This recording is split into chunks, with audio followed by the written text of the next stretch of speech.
We sometimes end up on the topic of sex. Here's the thing.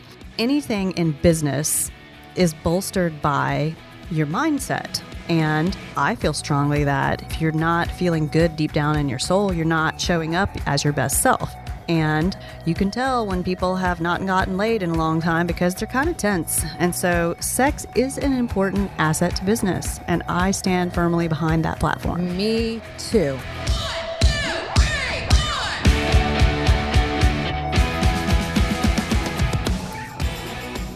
Hey, Warners, welcome to Women Your Mother Warned You About, The podcast that makes business sexy again. I'm Gina Trimarco, sales trainer and consultant at Pivot10 Results and founder of Carolina Improv. And I'm Rachel Pitts. I'm a mommy and a wifey and a mortgage loan officer at U.S. Mortgage. And I'm Keith Walters, a curious soul who is on a mission to build great companies. I love it. Curious soul Keith. That's what we're going to call you from now on.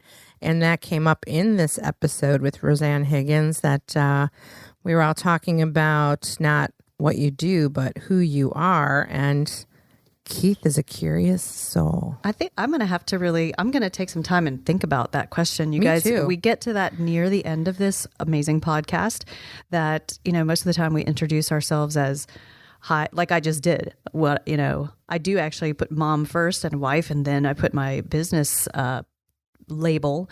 But, curious soul is more of who Keith is. So I got to think about it. I know. That's our homework.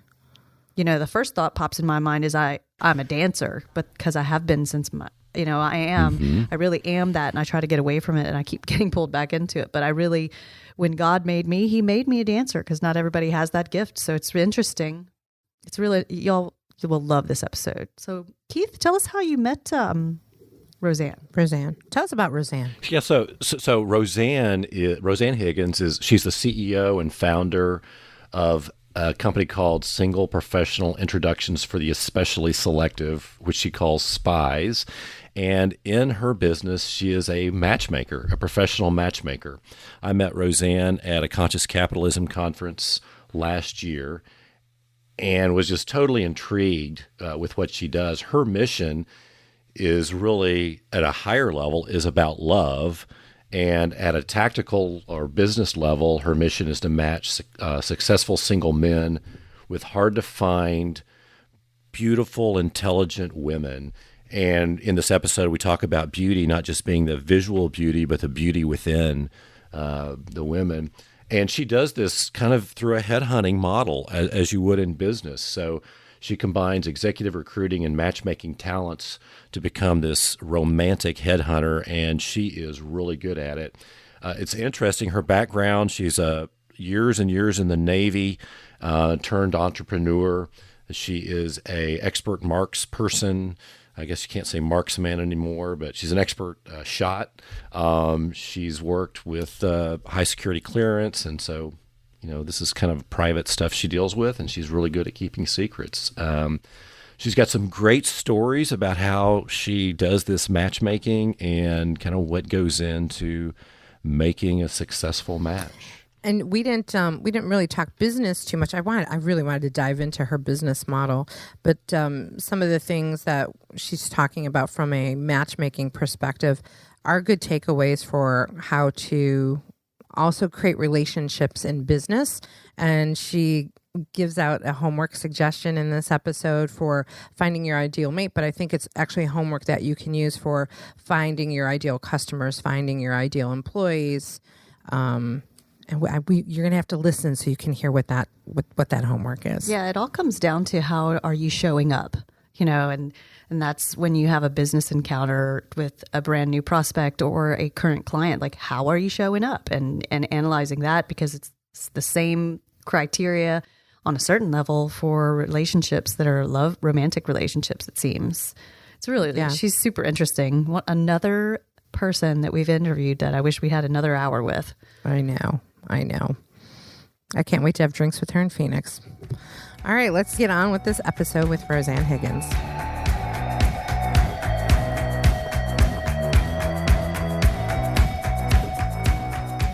And with that, Roseann Higgins, we welcome you to Women Your Mother Warned You About. This is how we roll. We just roll, especially when Keith is on the show. So there's no formal, proper way of doing this show, and we're okay with that. So, can I ask a question? Of course. I listened to quite a few of your podcasts before this, and I was amazed at how you two women get along so well and laugh so well, and you do business together as, what is it, mortgage and real estate. How do you do that? How do you have that connection? Because sometimes two women together does not work. We get along like so well all the time, right, Rachel? Yeah. The truth is that we both are female, and there's been times where we pretty much were like not cool with each other. But the thing about it is this, that Gina and I, we've been in so many different situations together. Our relationship has developed over time, as all deep, profound relationships are. At one time, Gina was my business coach. Then she was just my friend. Now she's my business partner. So it's more like a sister thing now. That, we can get in a fight and call each other, not really call each other names, but call each other out. Call each other out, yeah. And then we can come back when we, have our shit together and go, you know what, you're right. I was kind of a bitch right then, or whatever. I think it's a matter of being open to the fact that nobody's perfect. Women have ups and downs as well as men, and it's all about the journey. So yeah, and I think that. it's the time that we've spent together over the years, really knowing each other, and we also have tested similar on personality assessment on the culture index. Actually, we're exactly the same, which I think we were told we should never actually share an office because of that. So you don't have somebody to carry up the weak parts. Pardon me? You don't have somebody to carry up the things that you're not. Yeah. So I think we both know each other's personalities so well, the good, bad, and the ugly. So we know when each one of us is having a bad day and kind of back off or just let someone run with it. So it really, to me, is about any relationship. And you're going to talk about relationships today with us because you're a relationship coach along with many other things in your company. I think you have to have an emotional intelligence to be self-aware of your own issues and then to be socially aware, right? So when you have both of those, that builds a good relationship. So that's how we manage. And we both, I think, appreciate how much on the run we both are, that we are to a point where we can read each other's minds. Well, and it's fun to listen to how you groove together, how you support each other. I love hearing what you're both reading, what you're both up to, the hand surgery and how to figure out life when you only have one hand. I've really enjoyed the podcasts. Well, thank you. Well, we're excited to have you here because we're going to learn so much from you, and which we don't do this very often, but we're going to hand some of this off to Keith, which is a little scary, but sometimes Keith has to take the wheel, and Keith met you and brought you to the show. So I'm gonna hand off a little bit to Keith. Let me tell you a little bit about that. I met Roseann at the Conscious Capitalism Conference last April. It was a great conference, and I'll plug that organization just a little bit. That was the same conference where I met Michelle Sirocco, who's been on the show, and some other people who've been on the show. I love Michelle. But, she is so wonderful. And I'm at the conference, and I see this tall, good-looking woman, and so I said, I need to chat with this lady. And it's really interesting about Roseann. She was at the conference to meet men. And to learn from all the speakers and to vibe with purpose-driven businesses. Right. But, but she was there for her business, and her business is professional matchmaking. And totally intriguing. Roseann and I spent a lot of time talking together. She has a very interesting background. As we talked about in the intro, Navy, she's someone you don't want to mess around with. Active Navy for 10 years, right. And then reserves for 6 or 7. And you don't want to mess around with her. Expert pistol, shooter. I've got good aim. And she's got great aim. She's been involved with the security side of the DoD, and so very knows very much about how to keep things secret, which I think is probably very important in her business. But a professional matchmaker, and we had a very interesting conversation about that business. Yes. And you're So a very inquisitive man. Yes, he is. Yeah, I am very curious. He likes to ask a lot of questions. And who doesn't like to talk about what they do and themselves? So her, Roseann, your company is Single Professional Introductions for the Especially Selective, acronym to SPIES, kind of works with your military background there. Right. So just give us a little bit about, just get a real quick snippet about what it is you're doing. And then I've got all kind of questions for you. I go to up to 5 events a day, and I'm like a bird dog, maybe. Some say like a wingman, but a wingman, that means the person you're with is standing right next to you. And my guys are busy running companies, and they're lawyers and doctors, so they're not next to me. They want me to be out there on their behalf. And I go to really great events, like I was just at the Phoenix Open, which is the #1 pickup place all year long in Phoenix, Arizona. And hundreds of thousands of people descend upon it. Unfortunately, a few gold diggers are among the mix. And my guys are trying to make better decisions than they used to when they come to me. So I am able to ferret out which ones are there just to catch a man for his money. And I tend to meet really good men at it. But I go to events, and I have the best, like I'm sitting here with this just to remember. And I just had this wonderful fresh cup of Nespresso, because one of my couples just got back from France and Belgium on their first European trip, and they got me a Nespresso for Christmas. And then we had Nespresso or espresso martinis for my big birthday. I just had a decade turning birthday. So I've created an adventures list, and people that, and that's going to help me meet more single people too. So basically, I'm a headhunter. I created romance headhunting, and I go to events, I find people, and then I get to know everything about them, because you can't tell just by seeing them if they're going to be a perfect fit for someone until you hear how they say, what they're about, and what they want, and where they've been, and just lots of information that I collect to see who's going to be the exact perfect match for each other. Yeah, I bet you have to really, you probably are one of those people that can filter out the bullshit pretty quick, because, everybody likes their highlight reel, Facebook highlight reel to be what the world sees. And when they show up at an event, I'm sure they're putting their best foot forward. So, I bet you you can see through that. Yes, they put who they are out. Like one girl, she heard at this place called the Merc Bar, which is kind of a shishi place that they always made it look like the line was bigger than that they were packed. And so you had to wait in a long line. Then you get in and you find out they had plenty of room to get me in, but it makes it look like there's more demand. Anyway, I remember her sitting in there, and I like the Merc Bar, and I like Rick Phillips, who owns it. She said, "Oh, a man's got to make $250,000 for me to go out with him." And I'm looking at her, and she becomes less attractive by the minute, because I'm like, she told me he's not sitting there. I am saving him from her, because I will never, ever call her for one of my guys, because they can find girls who want them for their money without any help. So how does, I can't even, I've never had problems finding relationships, and bad ones and good ones, but how do you find your clients? Do they come to you? They know of you? And how do you find, how do they find out about you? And I have wonderful describe podcast him. interviews that people put on social media and say nice things about me. I just got a couple of new Google reviews, so that's nice. Everybody, trusts Google to help them find. And then I've had about 300 news features, television, radio, newspapers, and word of mouth. One of my clients was meeting with a guy who it was with one of the very popular Arizona startups, and he told him how I introduced him to one woman, and I had 3 top contenders. One was a newscaster. Now, so do you want to hear what goes into the stories behind this? Yeah. Yes. Yeah. What are the Please. clients? What's the criteria to be a client? And then how does it work? Okay. Remind me about that, because in their story, I called up a beautiful newscaster for him who was in his top 3.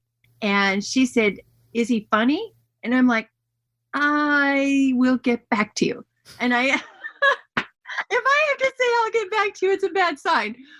Because he's got a Columbia master's degree. He's a startup guy. He's an entrepreneur. He told me in business there's a bell curve, and that most times he's going to be 10x on the black, but sometimes he might be in the red. And he needs a woman who won't cut and run when he's on that side of it, that will be there for the long haul. And he said, I'm never going to live life in the middle. And I had a girl I found at a restaurant who gave me this ring at the Gladly, which used to be a Ruth's Chris, a really nice place. And she said she didn't want to live an average life. And she is the daughter of the founder of Khalil Bottling. So she grew up in entrepreneurship. Plus, and I'm telling his mom this at the Christmas party. I said, do you want to hear how I introduced your son? Because you're in it. And she's like, oh, yes. So I said, well, they both have moms from Chicago. They both have moms who help them decorate their living rooms. They both grew up Catholic. They both went to Jesuit schools. They both lived in Spain. They both believe in marriage and no divorce. His family has never had a divorce. Hers has had one, but her parents still celebrate their holidays together. I mean, there are just so many things that go into that. Oh, and he has 3 sisters and she has 3 brothers. But, so what was I going to say? There was a funny story. The newscaster. The newscaster asked if he was funny. I dig that you're following me. You gotta take me back from the tangent. And I feel your pain. Thank you. I know, because you guys said you have thousands of ideas, and I'm like, I'm your sister. She said, "Is he fun?" And I'm like, whenever I have to think about it, it's a bad sign. If you ask me something and I say I have to think about it, no, the answer is probably no, just from my gut. But I just want to really be thorough and make sure I'm making the best decision. So I call him up and I said, I need your fun resume, just a paragraph. Tell me how you're fun, because I haven't unearthed that yet.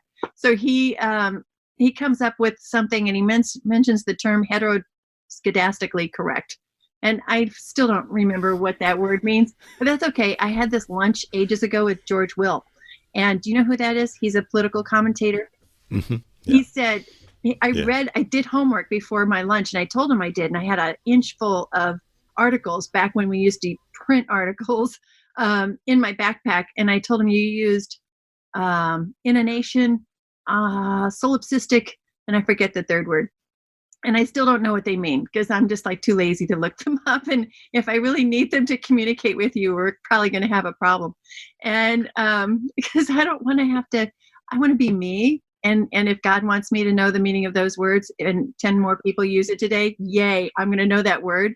But if it's useless, it's okay too. So heteroskedastically correct, I'm just like, woo. But you know what she said after their first date? She said, I love how smart he is, and he makes me tingle from my head to my toes. And I hope we can find a way to make this last forever. So wow. That's the Catholic, Jesuit, Spain, and they both had been to China. It was crazy. Oh, and their priest called me before they got married. And he said, Roseann, I've married hundreds of couples, and I just wanted to talk to you because he said, I've never seen a couple so fully desire each other, and I wanted to talk to the woman who made that happen. Would you be willing to share their story? And I grew up Catholic. I went to Carroll Catholic Grade School in Lincoln, Illinois, and I'm like, yes, Father.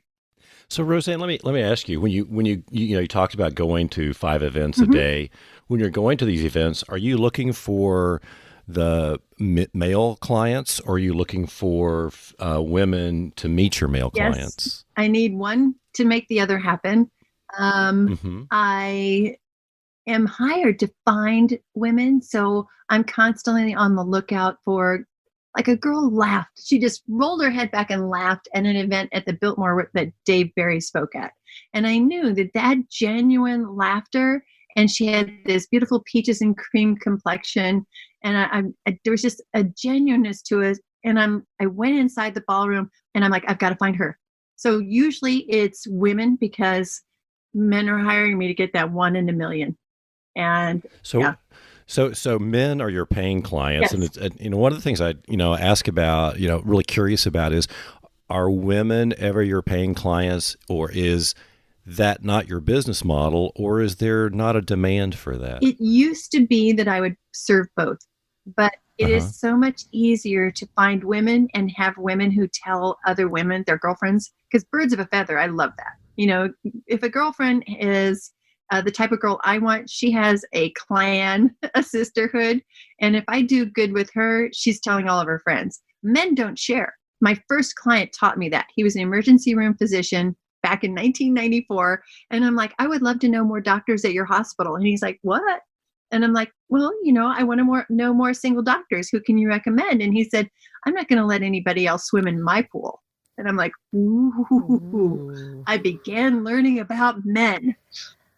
I never knew how visual men were until this job. Oh my gosh. Yeah. You would think by looking at the magazines and what they put on television and who our news anchors are, that we would get a clue that men are extremely visual, but I didn't have a clue really to the extent until this. But they are more than visual when they hire me. They want the whole package. So they are redeemable. So that makes for an interesting recruiting project, because let's get right to it. Then you have to really find really beautiful women. Would that be correct? Yes, but they have to be beautiful inside or they don't qualify. One girl asked me why I didn't call her for 18 months.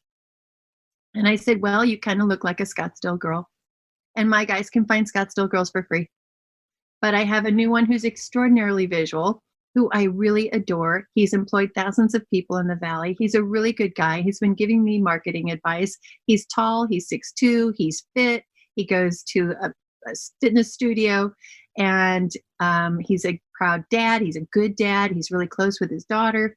And he's especially selective, my domain name. He is looking for a 1 in a million, and I'm calling to see if you're as beautiful on the inside.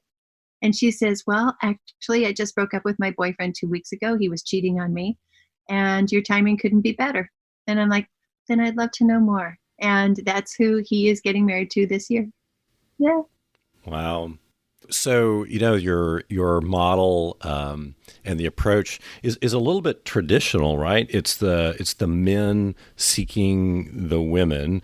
How does that play in today's world with all the the tectonic shifts of the male role, the female role? We look at it in business and in life as well, but it's Are women still desiring a man to take on that role in the relationship in finding someone, or is it just your market? Even the most successful women I visit with want to be the girl at the end of the day.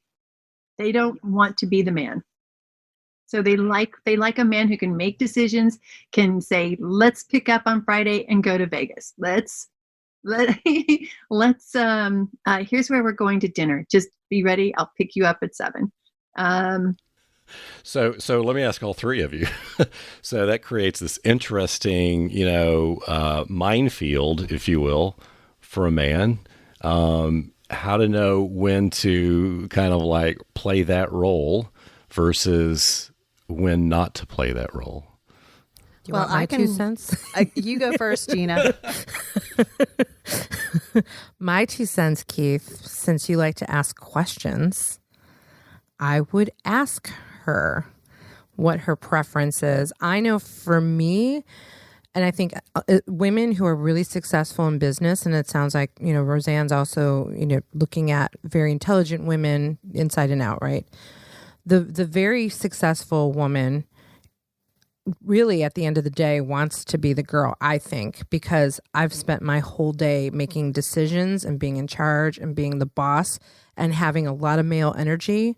And I just want to be the girl at the end of the day. So if you ask me my preference, I will tell you. I'm with you. And yeah, wow. I'm with you. I have been in a relationship where I basically had to wear the pants, and it became very frustrating for me to have to hold the family down financially and also make all the decisions all the time.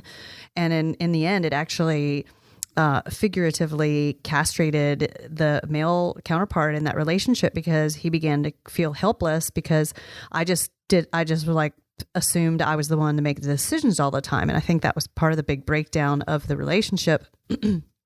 And now my current marriage is very successful in that he loves me, that I am successful. I make my own money. I'm very, powerful and strong. And yet I want to be the girl at the end of the day. I know that he likes to be the man. He likes to choose, like you said, Roseann. I'd rather let him choose dinner because I want to make him feel like the king, and I want to be the queen. And I think feel cherished. Exactly. I feel cherished. That's a good word. So there's our 2 cents, Keith. Yeah, and let's reinforce the word queen versus princess. Oh, I like that. Can I share another story? Please. Oh, yes. I keep like feeling it, and then I'm listening, and I'm like, what was this story? Oh, yes. One of my couples, I called him up the day of his first date. And this is a man who showed me a picture of his ex before he hired me. And I told him, knowing that I am at risk of losing a $12,500 client, or $25,000 if he falls in love and marries her. I told him she looks evil. And he did not react. And stone cold face. And I'm like, you need to know I'm going to tell you the truth before you hire me, as I am after you hire me. And if somebody looks evil, I will not be telling you about her. And if I had seen this woman anywhere, I would never have recruited her in a million years, because she's not smiling in her picture. She doesn't look warm. She doesn't look loving. And guys can find the evil ones without any help. And the day of his first date with this girl that I found, I had 22 women to show him, and I showed him one. And I said, I can show you the other 21. We'll be exhausted by the end of it. We'll both go home brain dead. And hopefully we'll get a first, second, and third ranked girl that match everything you want. But before I get to all them, let me show you this one. And so we do, and she's quirky, she's fun, she's sunny. I love that. I've never called her that before, but that's what she is. I would see her hiking up Squaw Peak with a ball cap and a ponytail. She was self-made. She had the most beautiful blue eyes, blonde hair, wonderful smile. I always wanted to introduce her since she was 28 years old, and she was 34 at this time. He was 42. And I called him up the day of the date. She had never dated anybody who made 6 figures. He had never dated anybody who made 6 figures. She said, he better not talk about money. And I told him, you better not show up in a loud car. If your car makes a lot of noise, you park that thing a block away. I don't want her seeing anything that's flashy. And the morning of, I just had this concern, because he's only dated girls who found him, because he's wealthy. He made 7 figures. She made $180,000, which I had no idea of. And I didn't tell each other how much they made. And I reminded him, I said, I told you she's quirky, right? She's not going to agree with every idea you have. She's not going to say yes to everything you propose. And you've probably never been exposed to this before. And I just want you to know, going into this is who she is. Are you sure you want to do this? He says, I think I've got to try. And it was just so adorable. And I told that to a friend of his, and they said, that sounds like him. They were in his CEO form, like a YPO. Anyway, that was it. But I wanted to make sure he could handle it. Because if this is the first time you've ever had somebody who had their own opinions, and you're a guy used to dating beautiful women, how do you know if you can handle it? And they don't understand that a woman who always says yes, who says every idea is great, is probably not showing anything about who she really is. So there you go. So true. Yeah. So they did get married. He said after 30 days, she was the one. Wow.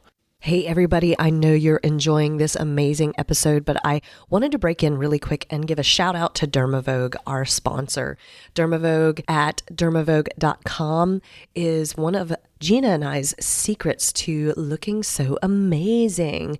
Actually, more amazing than we already look, but thanks to Dr. Turek and his fabulous staff, we look and feel our best. Check them out, dermavogue.com. I'd say so. In today's world of the swiping left and right and everything being a kind of a quick look at, have you ever had men who are like, no, I don't want to look at just that one. I want to see what else is out there, because we've become a society of like, what else is there? What else is there? I want more. What else is there? And like in so many aspects of our world, because of, the digital worlds. What happens with that they just need to see every possibility?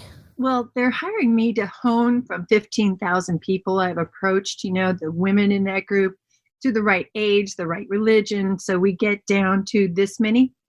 And then I get a greater understanding of what they're visually attracted to by showing them the pictures. Like one guy told me, Roseann, after I showed him his lineup, and he says, I guess I forgot to tell you something. I'm like, what's that? He says, I'm more attracted to brunettes. And they were all blondes. And I'm like, yeah, that would have helped. But 2 weeks later, I walk into a restaurant after going to a movie, and there's a brunette sitting there with the most shockingly green eyes and the most beautiful smile. And I'm like, oh my God, I need you. I learned she dated a totally hot firefighter that I've known forever, and it didn't go the distance. And she was totally ready for a commitment and a really great guy. When I told her about this guy, she didn't want to see his photos. Not at first. She said, I want to hear about him because this time I'm not going to buy with my eyes. And that's who she married. So do men want options? Absolutely. They're hiring me to find the options, but not just with my eyes. And I tell people this, when I meet a beautiful woman, nothing happens. I don't change. I don't have any confusion. I don't forget what to say. I don't get lost. I don't get distracted. I don't miss the things that she says that might clue a guy in that's a red flag, because they'll go, but she's so beautiful. There's probably 80 other things that I would love about her. And that doesn't happen with me. So it's an unbiased ferreter of information. And I will go deeper. I will ask her those questions that make it hard for her to get around what could be true. So how do you pick up women? Keith is just asking for advice right now. I know Keith's off the market, and I also know that Keith is very good at communicating with women. He is. It's a refreshing trait. He's really engaging. I always love talking to you, Keith. Well, thank you so much. Oh, he's blushing. Now I'm blushing. That's as easy as that, eh? Show him your boobs, Rachel. So you go into this restaurant, you see this woman with incredible green eyes, and I think your point is really well made, that when you engage this person, you're not it's a third party engagement, if you will. So you're more objective. But how do you engage your potential, I guess you could call it, client here on the other side? So this woman in the restaurant, just like I was becoming a friend, and just visit, with no intended outcome other than to see who she really is and do I like her. If I like her, do you tell them what you're doing, that you are a matchmaker? Yeah. And how does that? What kind of reaction do you usually get? It's with a lot better than it was 25 years ago.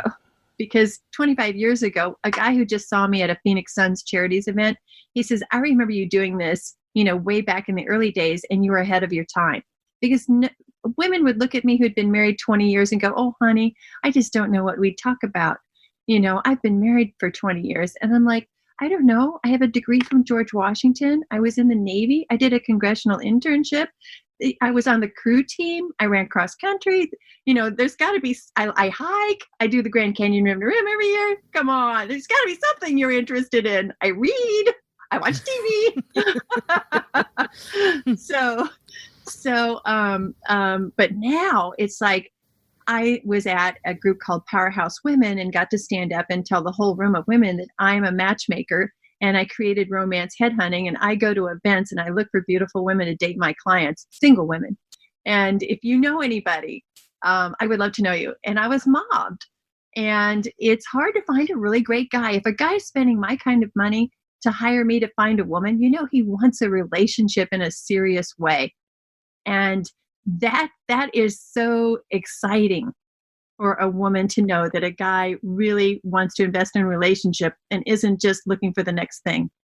So to follow that on, what kind of, you said that what men want, one thing men want is a visual reaction, visual. Attractive.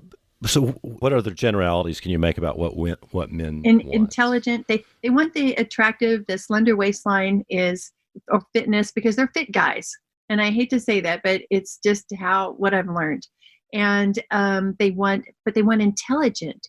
They want somebody they can have a conversation with for the rest of their lives. Somebody they can wake up and talk to, and laugh with, and who's got a sense of humor, who is nice because they may have dealt with the evil on their own, and somebody who will, if it's going to be if they have a family together, is going to be a good mom. I'm looking for great boyfriends, great husbands, great fathers, and great girlfriends, great wives, great mothers, and great friends, great partners.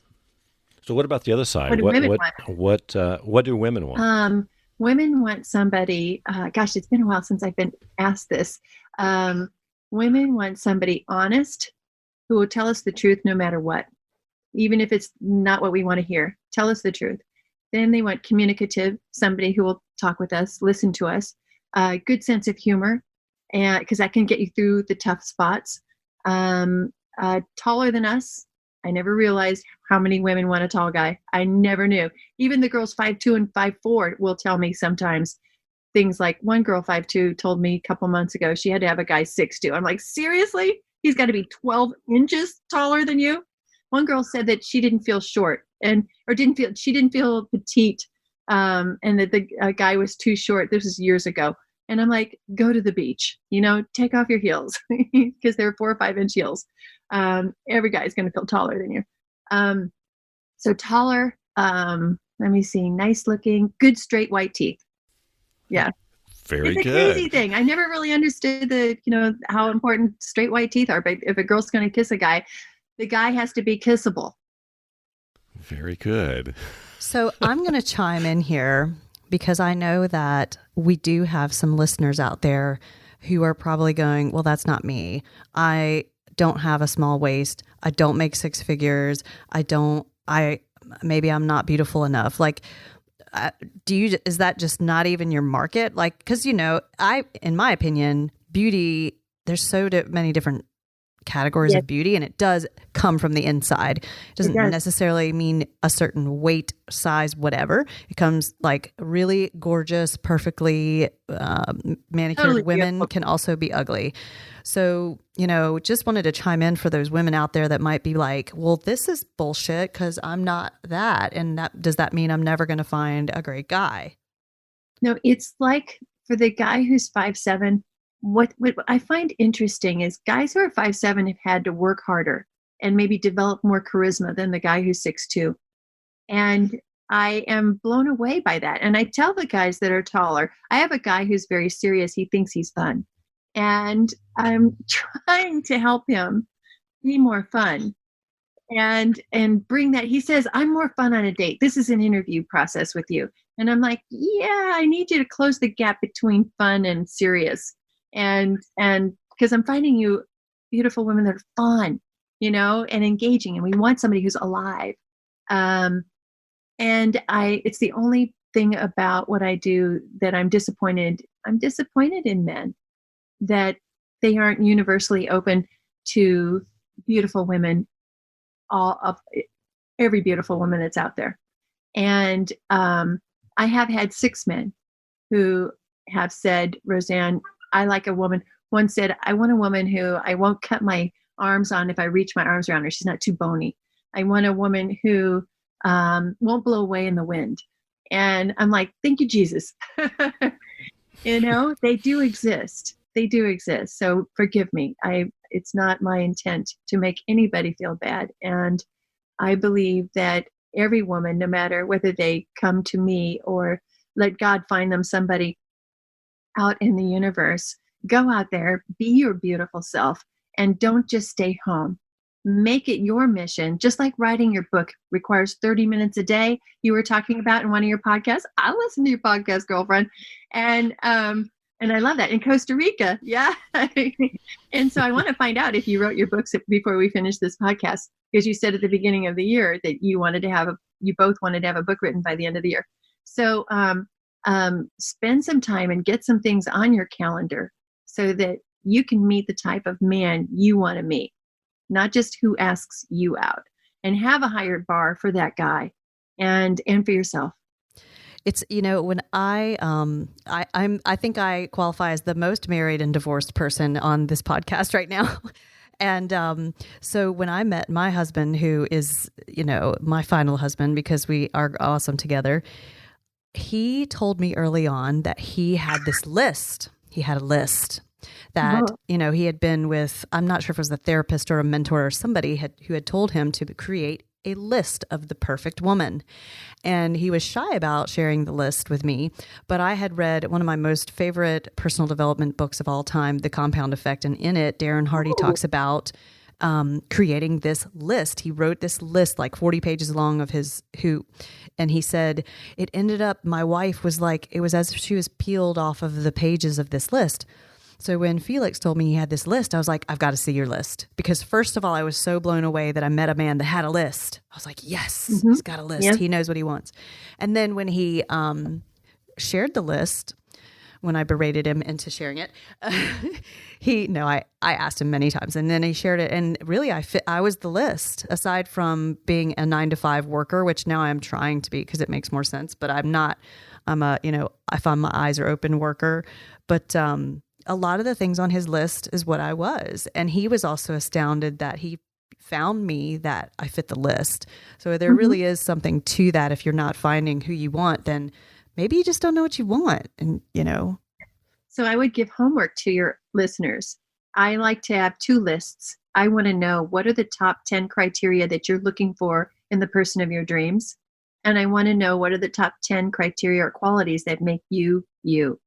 And one girl said, Roseann, I'm so grateful that I did that homework with you, because 30 days after I did it, I was on an airplane and I sat next to someone, and it wasn't the guy, but because I was so clear about who I was and what I wanted in a man, I was able to have that conversation with him. And he says, you need to meet my friend.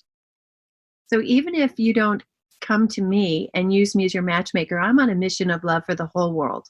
And if you know with clarity who you are and what you want, and you can review it and just internalize it and step into your amazingness and be positive when you're out there in the world, that guy having a better, or that girl, whoever it is you're looking for, has a better chance of identifying you, and you have a better chance of attracting the right one and repelling the wrong ones. We tend to not repel the wrong ones, especially if we have some physical attraction. So that's where I come in. One guy says, Roseann, I've obviously not been very good at making choices for myself. So I need to put it in somebody else's hands. Yeah, I love the homework and, what your husband did. There's something about when you do capture it that way, not only are you clarifying it for yourself, but you're starting to put that energy out there. I mean, something about putting it out in the world, creates that attraction. We've talked about the book Radical Forgiveness, and how if you guys went through that, right? Gina, you went through that, and the forums, and you kind of talk about what it is you want to have happen and how surprising it is once you put it out there, those things can start happening. Well, and the homework. Oh, sorry, Roseann. No, you go ahead. The homework that Roseann mentioned as well, a really important point is when you have this list, like you mentioned, Roseann, of who you are and also what you want, sometimes you see, okay, so let's say I want a life partner who makes 6 figures, but am I that person who would fit into the lifestyle of somebody that I want? Does that make sense? Like, you see what you want, but you also, as a person, you have to become the kind of person that would fit the lifestyle of the person you're looking for. I had a conversation just in this last week with a beautiful girl. I met her last year because the wife of her ex-husband sent her to me because they want her to be happy. Do you understand that? My hairstylist married her ex-husband.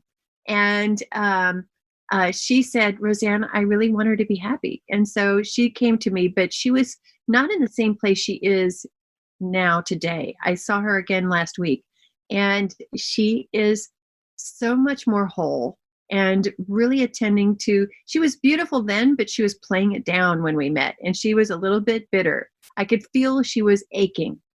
And a year later, she says, Roseann, when I show up to that date, I'm going to look my best. I'm going to be bringing it. And that guy, if he's a good match for me, I want to be, putting my best foot forward. And I'm like, you go, girl. Do all the other girls who are out there who are dating know that they're up against a girl like this? I mean, guys know that guys, I don't like this about men, but they only bring their A game if they're completely inspired by the girl in front of them most often, unless they might like other men. Because sometimes it's really easy to talk to gay men, how open and wonderful to talk to they are. Guys, if they're not interested in you and they are heterosexual, they are, you don't even see the light go on in their eyes. I remember I was at a restaurant with a beautiful girl, and a guy I knew all of a sudden turned the switch and wanted to buy us both drinks. And he was just super friendly and engaging and interesting. And I'm like, damn boy, I see what's going on here. I know you. You know what I love about you, Roseann, is because there's a lot of stuff that you're saying that people kind of dance around the issue. They kind of dance around it, and they want to pretend like it's not really true, but it is. It's just it is basic, and it is true that's how it works. Yeah, I had to tell one of my guys in the last week, if he's not got that initial chemistry, he doesn't bring it. She comes and goes, Roseann, I think he was not interested. He wasn't a lot of fun. And I'm like, oh, I'm so mad at him, because he should be being present and giving her his best, even if this is only a one-time date. Well, it's sales, right? I was just gonna. It's sales. I was just gonna go. You there. gotta be up for that sales call. Well, it's the homework you're talking about too. Is you could use that in sales and in business, if you think about it. He should be being his best self, no matter who is in front of him. Absolutely, yeah. Take the best. Yeah. Wow. What is it, right? You got it, I was Rachel. just thinking, sometimes it's hard to be your best self in situations, and these type of matchmaking situations I'm thinking of that you're describing, Roseann. It sounds like the people that you can't show up as your best self until you've sorted through your shit. So sometimes when you're doing that homework that Roseann mentioned, then you're going to come up with I spent a lifetime telling myself I was ugly and fat and not good enough, despite how skinny I was. Right. So there's women out there that probably relate, or, that you may not feel comfortable saying I am beautiful. If you are that woman, then that means there's some baggage to deal with. And if you're carrying around that baggage, it's going to show up, and you're going to set it down on the date, right? So that's the kind of stuff that makes one really attractive, is when you can finally be like, hell yeah, I'm beautiful. I'm showing up with my A game. And sometimes you got to work through that stuff, right, Roseann? You can see it on people. Right. And if you feel sexy, you feel sexy to the other person. I've seen women rock it, and they just have this confidence and this joie de vivre. And I'm just like, you go, girl. Well, let's go there, because you open the door to one of our signature questions that we ask at the end, and we're close to the end here. So you talk about sexy. How would you define sexy? How would I define sexy? Wow. Sexy is being your irresistible you, bringing your gifts, letting go of whatever could be holding you back, and mentally as anything other than your beautiful self that God made. I let people know God made you. And do you think he only selected you not to meet someone? No. He made you to be the 1 in 7 billion beautiful soul that you are. And I'm probably not going into the sexy level that others. Come on, Roseann, let it go. Let it go. Let your sexy go. Let my sexy go. Okay, wear something that's not a muumuu, and show up, showing that you love your curves, and that you love yourself, and smile. And a smile is sexy. One guy, a pilot, told me on an airplane, he said, if a woman smiles at me, it can carry me a couple of hours. And Absolutely. Really, Keith? Absolutely. Oh my God. Yes. Tell yes. us more, Keith. Yeah. I'm curious now from the male point of view. Well, because that's an openness. That's like a pure expression, as opposed to what is the facade that is made up, if you will, to be there. So it's and my belief is that women especially make up a facade, starting with makeup. Yeah, Keith and makeup. Here we go. So yeah, the smile is like just like that. Yeah, a real smile. And you mentioned Roseann being at a conference where a woman was just really heartily laughing. That is I would think for most men is a immediate attractant. What's the best advice, Roseann, that you've ever been given by another woman or a man? best advice in what category? Well, Like any Business? category. Yeah. What's the best advice? Oh, okay. This comes to mind. I attended University of Santa Monica and I studied spiritual psychology. And I stood up my first time. We get to do shares, and I told them that I'm the best matchmaker on the planet, and I'm on a mission of love for the world. And I was so wrapped up in my ego and what I do that Mary Holnick, Dr. Mary Holnick, her and her husband Ron are beautiful souls, and Mary says to me very sweetly, as she is prone to do, being a matchmaker is what you do. It's not who you are. And I'm like, I pull the sword out of my side. I go to lunch that day and I'm like, you know what? I haven't been to the beach yet. I'm going to go see the ocean at lunch. I did that for me. I got a scooter. I'm like having a blast, having the wind go in my hair and being a little over the age of the average scooter rider. It was just fun. And I was me. So that was like the best advice. How's that? Awesome. That is excellent advice. And as a matter of fact, taking it to relationships, that's one of the things that I would think to look out for is when somebody introduces themselves, do they introduce themselves as what they do, or do they introduce themselves as who they are? And how do you say who you are when somebody says, what do you do? Well, I like to say I'm a mosquito on Red Bull, Keith.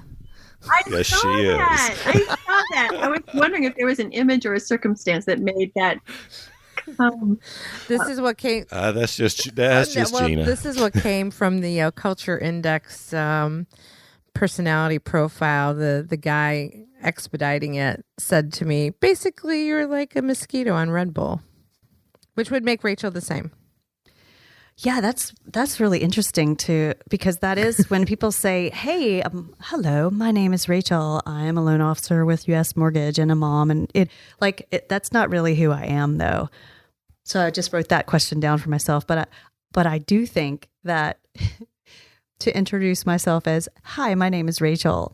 I'm a woman your mother warned you about. That's probably more accurate, actually. That's perfect. It actually is more accurate than what I do for a living. Yeah. That's a badass I want to hang out with. Yeah, well, that's the origin of this show. That's why we created it, was to be able to stand in who we are exactly as we are unapologetically. I love it. I love it. So Gina, how would you introduce yourself? It depends on the day.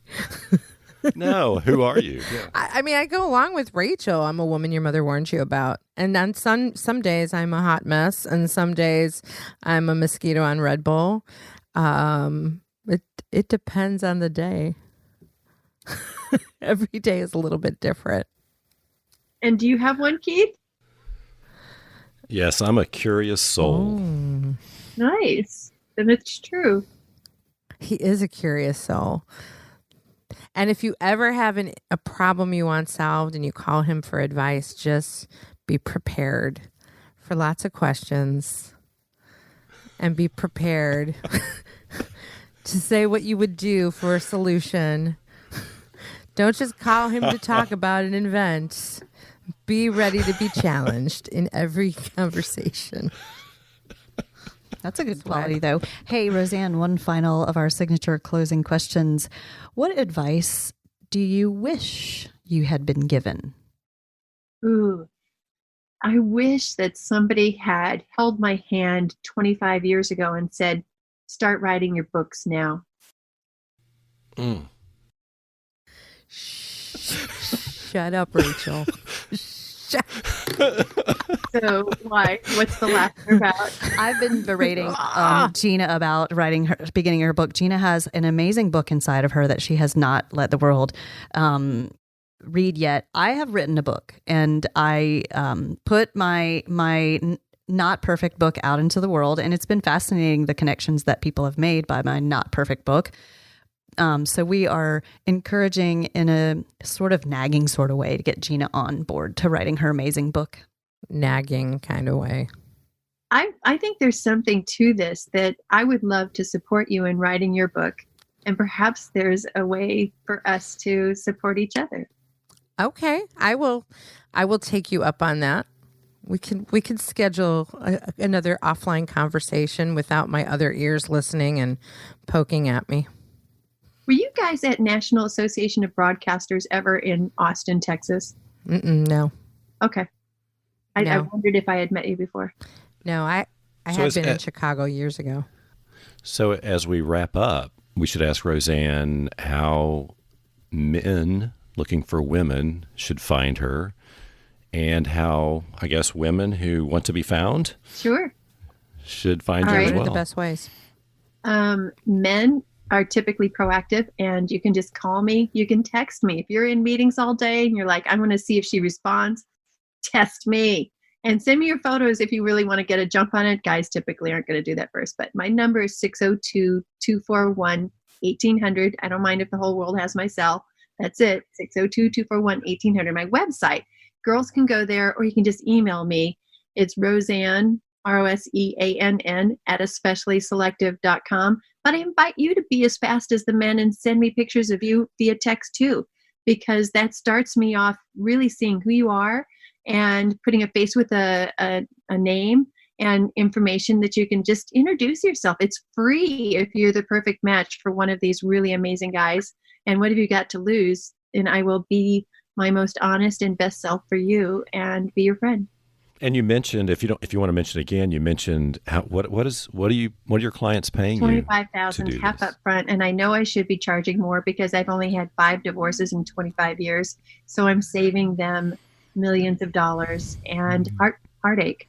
I'm getting them true love with somebody that they cannot believe. One guy says he's the luckiest man on earth. He never knew that a love like this existed. Another man said that he never knew marriage could be this amazing. He told that to Fox Business. So I forget what your question was, Keith. You answered it. Just wanted to know how much it was. So for the men listening, 25,000 half up front, and I only take on a client. We were SPIES was a finalist in the Ethics Awards with the Better Business Bureau, the first time in the entire country that a matchmaker made it to the Ethics Awards finals.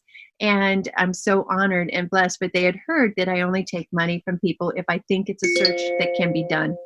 And I want to be honest up front, because after 25 years, I know which searches I can be successful in.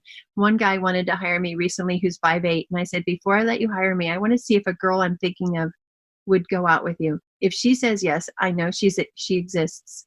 And I called her up, told her about him. She saw his picture even before he hired me, with a surfboard at the beach. Totally good looking guy, but he's 5'8".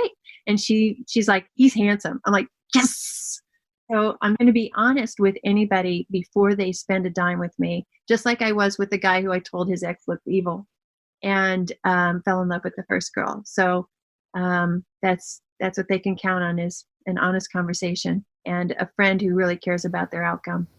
Great. And Keith, if you ever come off the market, come back on the market, off the market, I mean, you have a place to go.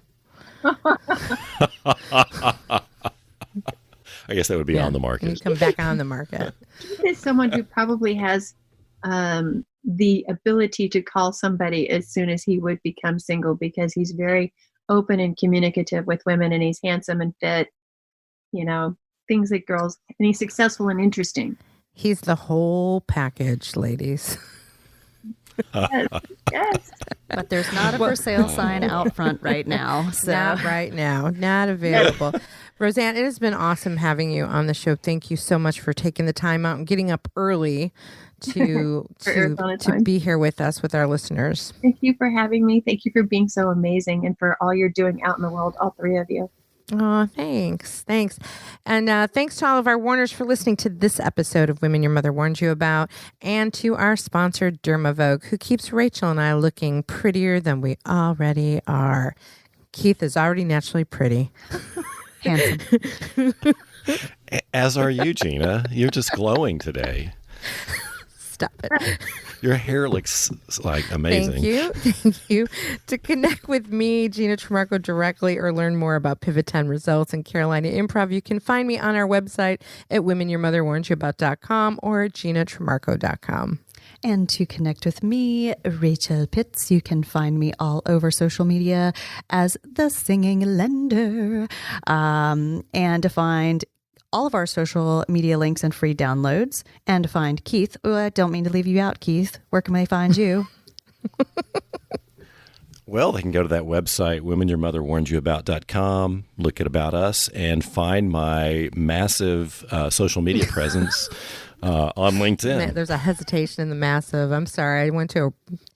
Yes. His massive social media presence. Sorry. It's always rogue with us. Hey, Warners, one more thing. If you love our show as much as Roseann does, if you love our show, show the love and share with a friend, colleague, or client. Just one way to give value with a free resource to others and strengthen those business relationships without expecting anything in return. So keep on keeping it sexy, and remember, for the best relationships, keep it real, raw, and relevant. And a little irreverence doesn't hurt either. Bye, Warners. Bye, everybody.